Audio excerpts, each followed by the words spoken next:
Salut à tous et bienvenue sur votre chaîne Real Madrid Info. Voici une toute nouvelle vidéo dans laquelle nous allons parler de les dernières infos du Real Madrid.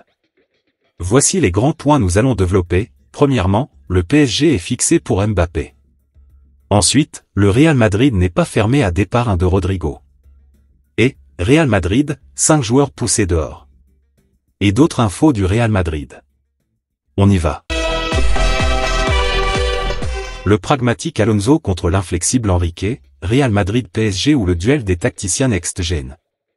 Ce mercredi, le Real Madrid et le Paris Saint-Germain s'affrontent en demi-finale de la Coupe du Monde des clubs. À cette occasion, Xabi Alonso et Luis Enrique vont se livrer un duel de style, la révolution madrilène face à la structure millimétrée parisienne. Le parcours du Real Madrid sous Xabi Alonso surprend.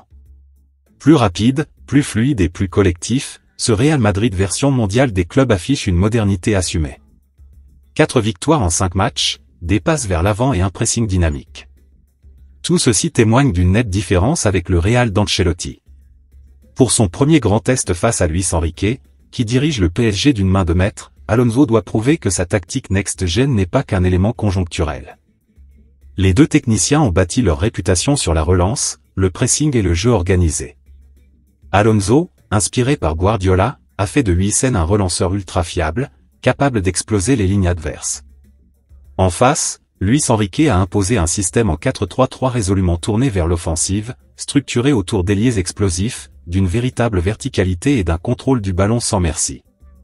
Le face-à-face promet donc une bataille de philosophie, entre la flexibilité à la madrilène et le dogme à la parisienne. Xabi Alonso a métamorphosé le Real en 3 semaines, imposant pressing collectif, relance propre, et schéma tactique précis. Son 3-5-2 hybride, capable de se muer en 4-4-2, repose sur des centraux capables de relancer, des milieux polyvalents, et des pistons pressants. L'expulsion de Huijsen contre Dortmund est un coup dur, sans son quarterback, la construction s'écroule. Remplacer un joueur aussi clé dans un style qui repose sur la fluidité constitue un défi majeur. De l'autre côté, Luis Enrique a installé au PSG une ossature axée sur la possession et l'attaque rapide.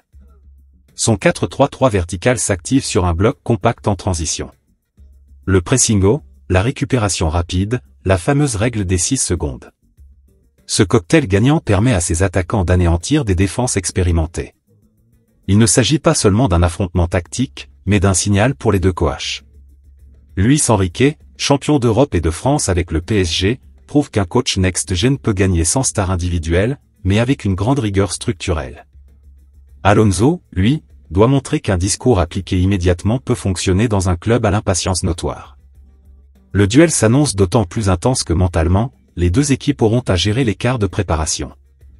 La gestion physique et la profondeur des effectifs seront décisives. Le PSG sans Pacho et Hernandez, Madrid sans Huijsen. Ce face-à-face marque le premier grand test de la vision tactique d'Alonso à Madrid. S'il impose sa marque face au meilleur coach du moment, ce sera une réponse forte aux premiers sceptiques. L'engouement à Madrid est palpable, mais une défaite pourrait tempérer cet enthousiasme. Quant à Enrique et ses ingrédients offensifs, ce match a de quoi définitivement valider sa stratégie parfois décriée comme trop dogmatique. Le PSG vise son premier titre mondial et veut montrer que son style sert autant les résultats que le spectacle. Pour cela, il faudra dompter un Real en pleine régénération. Le duel Alonso face Enrique, c'est avant tout le choc entre deux visions, l'une en accélération fulgurante, l'autre en consolidation d'un modèle efficace. Quoi qu'il arrive, l'histoire s'écrira mercredi soir. L'autre information. Avec Mbappé, la méritocratie n'existe pas, Álvaro Benito prévient Gonzalo Garcia. Alors que Kylian Mbappé retrouve peu à peu ses sensations, le jeune Gonzalo continue de briller en attaque. Une situation qui place Xabi Alonso face à un dilemme, faire confiance à l'élan du moment ou céder au statut du champion du monde? 4 buts en 5 matchs, l'éclosion de Gonzalo, 21 ans, ne passe pas inaperçue. À l'approche des demi-finales de la Coupe du Monde des clubs, l'attaquant formé au club est devenu un élément clé du secteur offensif madrilène. De l'autre côté, Kylian Mbappé, de retour récemment à la compétition, retrouve progressivement son rythme, sans encore afficher son niveau habituel. L'ancien joueur du Real Madrid entre 1995 et 2002, Álvaro Benito, a livré son analyse sans détour dans l'émission El Larguero de la radio Cadena Ser et comme le rapporte Marca. Pour lui, l'équation est aussi simple qu'injuste, il n'y a pas de méritocratie avec Mbappé. Selon Benito, l'état de forme actuel devrait favoriser une titularisation de Gonzalo, le plus logique, c'est que Gonzalo reste titulaire. L'équipe tourne très bien. Pourquoi changer une dynamique aussi positive? Souligne-t-il. D'autant que l'international français, selon lui, n'est pas encore opérationnel à 100%, il est en train de retrouver son rythme, il est logique qu'il entre petit à petit. Au-delà du cas Mbappé-Gonzalo, la présence de Vinicius Junior complique encore davantage les choix offensifs. L'international brésilien est considéré comme indispensable à long terme par le staff, malgré un rendement irrégulier cette saison. Si vous sacrifiez Vinicius pour Mbappé ou Gonzalo, vous risquez de perdre l'un de vos meilleurs éléments sur la durée, prévient Benito. Face à ces multiples soucis offensifs, Xabi Alonso devra faire preuve de lucidité et de tactique. Entre l'urgence du résultat et la construction d'une dynamique collective, l'entraîneur du Real Madrid sait que chaque choix aura un impact.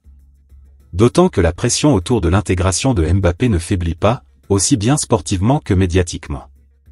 Le Français, s'il n'est pas encore à 100%, reste une valeur sûre. Mais la question demeure, faut-il le précipiter dans le 11 au détriment de joueurs en forme? Pour Álvaro Benito, la réponse est claire, rien ne presse, l'équipe va bien, Gonzalo est performant. Mbappé peut revenir progressivement. L'autre information? Real Madrid, 5 joueurs poussés dehors. 5 joueurs pourraient quitter le Real Madrid cet été à en croire les informations du média espagnol Sport. Révolution annoncée au Real Madrid.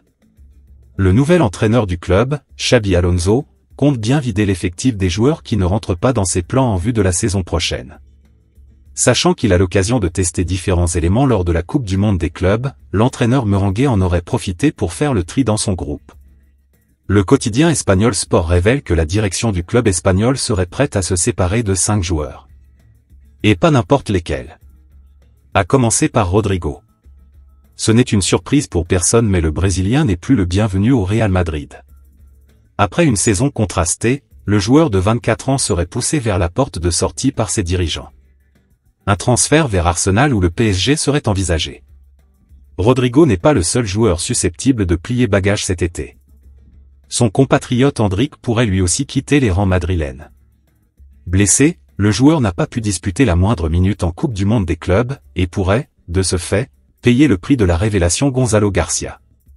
Interpellé à ce sujet, avant le quart de finale entre le Real Madrid et Dortmund, Xabi Alonso a indiqué que la décision définitive serait prise à l'issue de la Coupe du Monde des clubs. Endrick récupère, mais nous comptons bien sûr sur lui. Nous ne préparons pas l'effectif, nous visons simplement la performance immédiate. Nous prendrons des décisions plus tard, a expliqué le technicien espagnol en conférence de presse. En plus des 2 Brésiliens, d'autres joueurs sont menacés. Dans le secteur défensif, on évoque les départs probables de David Alaba et Ferland Mendy. Dani Ceballos serait lui aussi mis de côté, au profit d'Arda Güler. Ces changements pourraient être annoncés à l'issue de la Coupe du Monde des clubs. En attendant, le Real Madrid est concentré sur sa demi-finale prévue mercredi face au PSG. L'autre information. Le Real Madrid n'est pas fermé à départ de Rodrigo. Le Real Madrid ne retiendra pas Rodrigo s'il souhaite s'en aller cet été. Arsenal est en embuscade et Xabi Alonso a déjà prévu de ne pas le remplacer s'il quitte le club. Alors que le Real Madrid vise la finale en Coupe du Monde des clubs, les rumeurs de départ agitent les coulisses de Valdebebas. Selon The Athletic, Rodrigo est sur le départ, une vente sera envisagée si une offre jugée satisfaisante se présente. Arsenal a pris contact avec le clan du joueur, et d'autres écuries de Premier League suivent le dossier de près. Le Brésilien de 24 ans, en perte de vitesse cette saison, n'est plus intouchable aux yeux de Xabi Alonso. En interne, le club semble déjà préparer l'après Rodrigo. Pas de recrutement immédiat prévu en cas de départ, mais une confiance renforcée envers la relève. Le Real Madrid a déjà sécurisé Franco Mastantuono pour plus de 60 millions d'euros, le prodige argentin arrivera dès le 14 août, jour de ses 18 ans. Une stratégie claire, rajeunir, tout en laissant partir ceux qui ne font plus l'unanimité. Xabi Alonso ne compte pas remplacer numériquement Rodrigo s'il quitte le club. Outre Mastantuono, le Real Madrid estime avoir suffisamment d'alternatives dans son effectif. Brahim Diaz, proche d'une prolongation jusqu'en 2027, est une option crédible dans le couloir droit. Arda Güler, utilisé comme milieu offensif ces dernières semaines, pourrait lui aussi glisser plus haut. Quant à Endrick, Xabi Alonso compte l'employer à ce poste la saison prochaine. La place laissée vacante par Rodrigo pourrait donc profiter à cette nouvelle génération que Xabi veut faire grandir. À Madrid, le message est clair, les grands noms ne sont plus sacrés par défaut, et le futur s'écrit dès maintenant. Rodrigo, lui, pourrait bien choisir Londres pour relancer sa trajectoire. L'autre information. Real Madrid, le PSG est fixé pour Mbappé. Ce mercredi soir, le PSG et le Real Madrid vont se disputer une place en finale de la Coupe du Monde des clubs. De retour après sa gastro-entérite aiguë, Kylian Mbappé devrait être titularisé par Xabi Alonso. Selon la presse espagnole, le numéro 9 du Real Madrid aurait retrouvé la pleine possession de ses moyens. Frappé par une gastro-entérite aiguë, Kylian Mbappé est passé par la case hospitalisation. Durant sa convalescence, l'attaquant du Real Madrid a manqué la phase de groupe de la Coupe du Monde des clubs. Prêté à reprendre la compétition dès le début de la phase à élimination directe de la Coupe du Monde des clubs, Kylian Mbappé a joué plus de 20 minutes contre la Juventus, puis face au Borussia Dortmund. Alors que le Real Madrid va défier le PSG dans le dernier carré de la compétition, le numéro 9 de Xabi Alonso devrait être titularisé face à son ancien club. Présent dans l'émission El Chiringuito dans la nuit de lundi à mardi, Edu Aguirre a lâché ses vérités sur l'état de santé de Kylian Mbappé. À en croire le journaliste espagnol, la star de 26 ans a récupéré à 100%. Par conséquent, Kylian Mbappé devrait être aligné d'entrée lors de la demi-finale de la Coupe du Monde des clubs entre le PSG et le Real Madrid. Comme précisé par Edu Aguirre, Xabi Alonso va prendre sa décision finale après une ultime discussion avec Kylian Mbappé.